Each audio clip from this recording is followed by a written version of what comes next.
নির্বাচন ও রাজনৈতিক সংস্কারের রোডম্যাপ ঘোষণার দাবিতে চাঁপাইনবাবগঞ্জে বিএনপির আয়োজনে ঈদ পুনর্মিলনী ও বিশাল সমাবেশ অনুষ্ঠিত হয়েছে।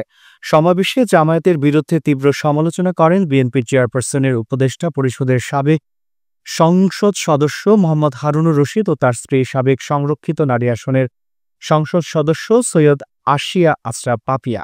৫ এপ্রিল চাঁপাইনবাবগঞ্জ পৌর পার্কে অনুষ্ঠিত সমাবেশে সভাপতিত্ব করেন জেলা বিএনপির সাবেক প্রচার সম্পাদক ও ভাইস চেয়ারম্যান নজরুল ইসলাম।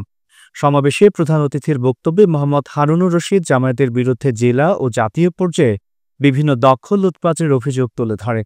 তিনি অভিযোগ করেন জামায়াত ইসলাম বালু মহল দখলসহ নানান অনিয়মে জড়িত থাকলেও দায় চাপানো হচ্ছে বিএনপির উপর। প্রশাসন এ বিষয়ে নীরব দর্শকের ভূমিকা পালন করছে।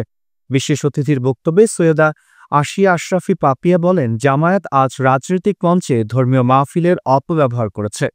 তাফসির মাহফিলকে তারা রাজনৈতিক হঠকারিতায় রূপান্তর করেছে। চাঁপাইনবাবগঞ্জে একের পর এক প্রতিষ্ঠানও তারা দখল করে নিয়ে যাচ্ছে। আজকের আয়োজন জাতীয়তাবাদী শক্তির ঐক্যের সমাবেশ।